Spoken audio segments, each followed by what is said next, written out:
ಹರೇ ಕೃಷ್ಣ. ನಮಸ್ತೆ ಸ್ನೇಹಿತರೆ, welcome back to my YouTube channel. Video ನೋಡ್ತಿದ್ದಾಗೆ ನಿಮ್ಗೊಂದು ಐಡಿಯಾ ಬಂದಿರುತ್ತೆ. ಹೌದು, ಇವತ್ತಿನ ವಿಡಿಯೋ ಏನು ಅಂತಂದರೆ ಸಾಂಬಾರ್ ಪುಡಿ. ಹೌದು, ಮನೆಯಲ್ಲಿ ಸುಲಭವಾಗಿ ಕೇವಲ ಒಂದು 13 ಸಾಮಗ್ರಿಗಳನ್ನ ಬಳಸ್ಕೊಂಡು ನಾನಿಲ್ಲಿ ಸಾಂಬಾರ್ ಪುಡಿ ಮಾಡೋದು ಹೇಗೆ ಅಂತ ತೋರಿಸ್ತಾ ಇದ್ದೀನಿ.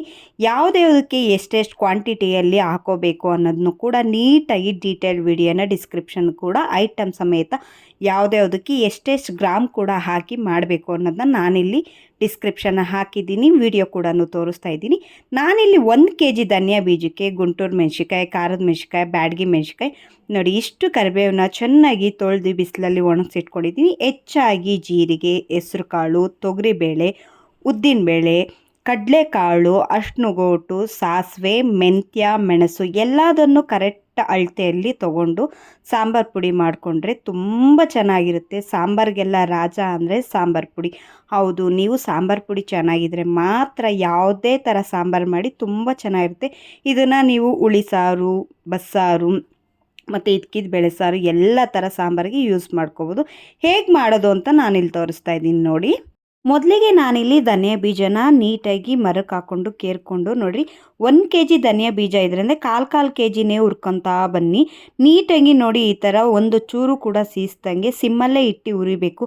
ಹಾಗೆಲ್ಲ ಹಳ್ಳಿ ಕಾಲದವರು ತುಂಬ ಒಲೆಯಲ್ಲಿ ನೀಟಾಗಿ ಗಮ್ ಅನ್ನೋ ಥರ ಉರಿತಾಯಿದ್ರು. ನೋಡಿ, ನೀವು ನೋಡ್ತಾ ಇರ್ಬೋದು ಧನಿಯಾ ಬೀಜ ನೀಟಾಗಿ ಸ್ವಲ್ಪ ಬ್ರೌನಿಷ್ ಕಲರ್ಗೆ ತಿರ್ಕೊತಾ ಇದೆ. ಗಮ್ಮನ್ನ ಸ್ಮೆಲ್ಲು ಕೂಡ ಬರ್ತಾ ಇರುತ್ತೆ. ನೋಡಿ, ಧನಿಯಾ ಬೀಜ ಉರಿಯೋಕ್ಕೂ ಮುಂಚೆ ಅದರೊಳಗಡೆ ಒಂಥರ ಚಕ್ರ ಥರ ಇರುತ್ತೆ. ಅದನ್ನು ಕೂಡ ನೀಟಾಗಿ ಕ್ಲೀನ್ ಮಾಡಿ ಒಂದು ದೊಡ್ಡದಂಥ ಬೇಸನ್ಗೆ ಹಾಕೊಳ್ಳಿ. ಯಾವುದೇ ಕಾಳಾಗಿರ್ಬೋದು. ಫಸ್ಟು ನಾನಿಲ್ಲಿ ಧನಿಯಾ ಬೀಜನ ಹುರ್ಕೊಂಡಿದ್ದೀನಿ. ಅದನ್ನು ತಣ್ಣಗಾಗೋದಕ್ಕೆ ಒಂದು ಬೌಲ್ಗೆ ಹಾಕಿ ಬಿಡ್ತಾ ಇದ್ದೀನಿ.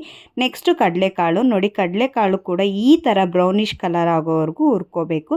ನೆಕ್ಸ್ಟು ನಾನಿಲ್ಲಿ ಹೆಸ್ರು ಕಾಳನ್ನ ತೊಗೊಂಡಿದ್ದೀನಿ. ಎಲ್ಲ ಕಾಳುಗಳ್ನೂ ಅಷ್ಟೇ ಒಂದು ಸತಿ ನೀವು ಮರಕ್ಕೆ ಹಾಕ್ಕೊಂಡು ಕೇರ್ಕೊಳ್ಳಿ. ಯಾಕಂದರೆ ಏನಿರುತ್ತೋ ಏನೋ ಗೊತ್ತಿರಲ್ಲ. ಹಾಗಾಗಿ ನೋಡಿ ಎಷ್ಟು ಚೆನ್ನಾಗಿ ನೀಟಾಗಿ ಅದು ಹುರ್ಕೊಂಡಿದೆ ಅಂತ ನಿಮಗೆ ಗೊತ್ತಾಗುತ್ತೆ. ತೊಗರಿಬೇಳೆ ಮತ್ತು ಉದ್ದಿನಬೇಳೆನ ಹುರಿಬೇಕಾದ್ರೆ ಒಂದು ಚೂರು ಮಾರ್ಕೊಂಡು ಕೈ ಆಡಿಸ್ತಲೇ ಬಿಡಬೇಡಿ, ಬೇಗ ಸೀದೋಗ್ಬಿಡುತ್ತೆ. ಯಾಕಂದರೆ ಬೇಳೆ ಅದು. ಹಾಗಾಗಿ ನಾನಿಲ್ಲಿ 1 ನಿಮಿಷ ಕೂಡ ಕೈ ಬಿಡ್ದಂಗೆ ನೀಟಾಗಿ ಇದನ್ನು ಬ್ರೌನಿಷ್ ಕಲರ್ ಬರೋ ಥರ ನೋಡಿ ಈ ಥರ ಗಮ್ ಅನ್ನುತ್ತೆ. ಸ್ವಲ್ಪ ಬ್ರೌನಿಷ್ ಕಲರ್ ಬಂದರೆ ಸಾಕು.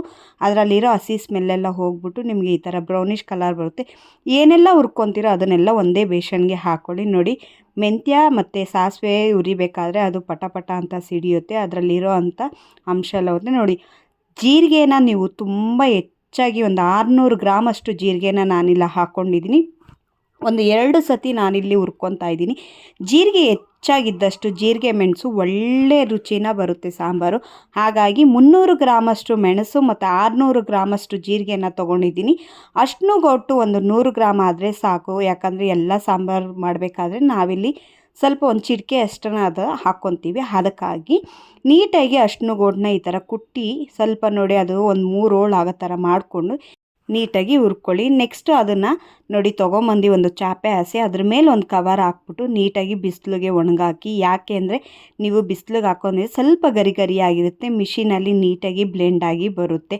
ಅದಕ್ಕೋಸ್ಕರ ನೋಡಿ ಯಾಕೆ ನಾನು ಚಾಪೆ ಹಾಕಿ ಚಾಪೆ ಮೇಲೆ ಒಂದು ಕವರ್ ಹಾಕಿದ್ದೀನಿ ಅಂದರೆ ಜೀರಿಗೆ ಎಲ್ಲ ಚಾಪೆ ಎಡೆ ಹೋಗ್ಬಿಡುತ್ತೆ ಅಂತ. ಹಾಗಾಗಿ ನೀವು ಕೂಡ ಅದೇ ಥರ ಮಾಡ್ಕೊಳ್ಳಿ. ನೆಕ್ಸ್ಟು ನಾನಿಲ್ಲಿ ಮೆಣಸಿನ್ಕಾಯಿನ ಹುರ್ಕೊತಾ ಇದ್ದೀನಿ. ಒಣಮೆಣ್ಸಿನ್ಕಾಯಿನ ಹುರ್ಕೊಳ್ಳೋದಕ್ಕೆ ಜಾಸ್ತಿ ಟೈಮ್ ಬೇಕಾಗಲ್ಲ, ಸ್ವಲ್ಪ ಬೆಚ್ಚಗಾದರೆ ಸಾಕು. ಹಾಗಾಗಿ ನೀವು ಕೈ ಬಿಡ್ದಂಗೆ ನೋಡಿ ಈ ಥರ ನೀಟಾಗಿ ರೊಟೇಟ್ ಮಾಡ್ತಾ ಇರಬೇಕು. ಬ್ಯಾಡಗಿ ಮೆಣಸಿನ್ಕಾಯಿ, ಖಾರದ ಮೆಣಸಿನ್ಕಾಯಿ ಮತ್ತು ಗುಂಟೂರು ಮೆಣಸಿನ್ಕಾಯಿನ ನೀವು ಇದನ್ನು ಮೆಣಸಿನ್ಕಾಯಿನ ಹುರಿಬೇಕಾದ್ರೆ ಸ್ವಲ್ಪ ಒಂದು ಲೋಟದಲ್ಲಿ ನೀರಿಟ್ಕೊಳ್ಳಿ. ಯಾಕಂದರೆ ಗಂಟ್ಲಿಗೆ ಹೋದರೆ ತುಂಬ ಕೆಮ್ಮು ಘಾಟು ಬಂದ್ಬಿಡುತ್ತೆ. ಹಾಗಾಗಿ ನಾನಿಲ್ಲಿ ಒಂದು ಲೋಟಕ್ಕೆ ನೀರನ್ನ ಇಟ್ಕೊಂಡು ಅದೊಂದು ಸ್ವಲ್ಪ ಉರಿತಿದ್ದಂಗೆ ಘಾಟ ಆಗ್ತಿದ್ದ ಹಾಗೆ ನಾನೊಂದು ಸ್ವಲ್ಪ ನೀರನ್ನ ಕುಡ್ಕೊತಾ ಇರ್ತೀನಿ. ಬಾಯಲ್ಲಿ ಕೂಡ ಒಂದು ಚಾಕ್ಲೇಟ್ನ ಹಾಕ್ಕೊಂಡಿರ್ತೀನಿ. ಲಾಸ್ಟಿಗೆ ನಾನಿಲ್ಲಿ ಕರಿಬೇವನ್ನ ನೋಡಿ ಈ ಥರ ನೀಟಾಗಿ ಸ್ವಲ್ಪ ರೋಸ್ಟ್ ಆಗೋ ಥರ ಮಾಡ್ಕೊತಾ ಇದ್ದೀನಿ. ಕರಿಬೇವು ಮಾತ್ರ ನೀಟಾಗಿ ಸ್ವಲ್ಪ ನೋಡಿ ಈ ಥರ ರೋಸ್ಟ್ ಆಗಬೇಕು, ಆವಾಗಲೇ ಚೆನ್ನಾಗಿರುತ್ತೆ. ಯಾಕಂದರೆ ಗರ್ಗರಿ ಆದರೆ ಕೈಯಲ್ಲಿ ಎತ್ತಿ ನೀವು ಈ ಥರ ಅಂದರೆ ಅದು ಪುಡಿ ಆಗಬೇಕು. ಆ ಟೈಪಲ್ಲಿ ನೀವು ಕರಿಬೇವನ್ನ ನೀಟಾಗಿ ಪೌಡ್ರ್ ಮಾಡ್ಕೊಳ್ಳೋ ಥರ ಹುರ್ಕೊಬೇಕು. ನೆಕ್ಸ್ಟು ನಾನಿಲ್ಲಿ ಎಲ್ಲ ಮೆಣಸಿನ್ಕಾಯಿನೂ ಕೂಡ ತೊಗೊಂಡೋಗಿ ಒಂದು ಟಬ್ಬಲ್ಲಿ ಹಾಕಿದ್ದೀನಿ. ಇದನ್ನು ನಾನು ಚಾಪೆ ಹತ್ರನೋ ಕವರ್ ಮೇಲೆ ಸುರಿತಾ ಇಲ್ಲ, ಹಾಗೆ ಇಟ್ಕೊತಾ ಇದ್ದೀನಿ. ಯಾಕಂದರೆ ಅದರಲ್ಲಿರೋ ಬೀಜಗಳೆಲ್ಲ ಉದ್ರೋಗ್ಬಿಡುತ್ತೆ ಅಂತ. ನೋಡಿ, ಇಲ್ಲಿ ನಾನು ಮಿಲ್ಲಿಗೆ ತೊಗೊಂಬಂದಿದ್ದೀನಿ. ಒಂದು 2 ಅವರ್ ಬಿಸಿಲಲ್ಲಿ ಇಟ್ಟು ಮಿಲ್ಲಿಗೆ ತೊಗೊಂಬಂದಿದ್ದೀನಿ. ನೋಡಿ, ನೀಟಾಗಿ ಪೌಡ್ರ್ ಮಾಡಿ ಒಂದು ಬಿಸಿ ಇರುತ್ತೆ, ಸ್ವಲ್ಪ ಬಿಸಿ ಇರುತ್ತೆ ಪೌಡ್ರು ಮಾಡಿಸ್ಕೊಂಬಂದಾಗ ನೋಡಿ. ಒಂದು 5ರಿಂದ 10 ನಿಮಿಷ ನೀವು ಈ ಥರ ಮಿಕ್ಸಿಂಗ್ ಆಗೋ ಥರ ಕೈ ಆಡಿಸ್ತಾನೆ ಇರಿ. ನೋಡಿ ಅದು ಗಂಟು ಬರ್ದಲ್ಲೇ ಇರೋ ಈ ಥರ ಮಿಕ್ಸಿಂಗ್ ಮಾಡ್ಕೊತಾ ಇರಿ. ಒಂದು ಹಾಫ್ ಆನ್ ಅವರ್ ಅದೊಂದು ಸ್ವಲ್ಪ ತಣ್ಣಗಾಗೋಕ್ಕೆ ಬಿಟ್ಟು ನೆಕ್ಸ್ಟ್ ಅದನ್ನು ಒಂದು ನಿಮ್ಗೆ ಯಾವ ಬೇಕೋ ಟ್ರಾನ್ಸ್ಫರ್ ಮಾಡ್ಕೊಳ್ಳಿ, ಬೌಲ್ಗೆ ಇಲ್ಲ ಬಾಕ್ಸ್ಗೆ, ನಿಮ್ಗೆ ಏನು ಡೈಲಿ ಯೂಸ್ ಮಾಡ್ಕೊಳ್ಳೋದಕ್ಕೆ.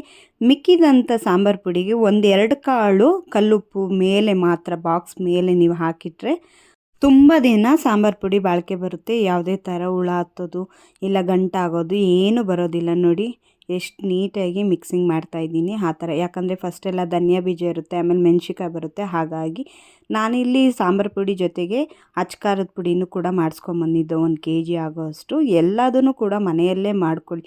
ನಿಮಗೆ ಹೇಗೆ ಬರುತ್ತೋ ಹಾಗೆ ಮಾಡ್ಕೊಳ್ಳಿ. ಹೀಗೆ ಬರಬೇಕು ಹಾಗೆ ಬರಬೇಕು ಅಂತ ಏನಿಲ್ಲ. ಕ್ವಾಂಟಿಟಿ ಕರೆಕ್ಟಾಗಿದ್ದರೆ ತುಂಬ ಚೆನ್ನಾಗಿ ಬರುತ್ತೆ ಅನ್ನೋದು ನನ್ನ ಅಭಿಪ್ರಾಯ. ವಿಡಿಯೋ ಇಷ್ಟ ಆದಲ್ಲಿ ಚಾನಲ್ನ ಸಬ್ಸ್ಕ್ರೈಬ್ ಮಾಡ್ಕೊಳ್ಳಿ, ಸಪೋರ್ಟ್ ಮಾಡಿ. Thank you.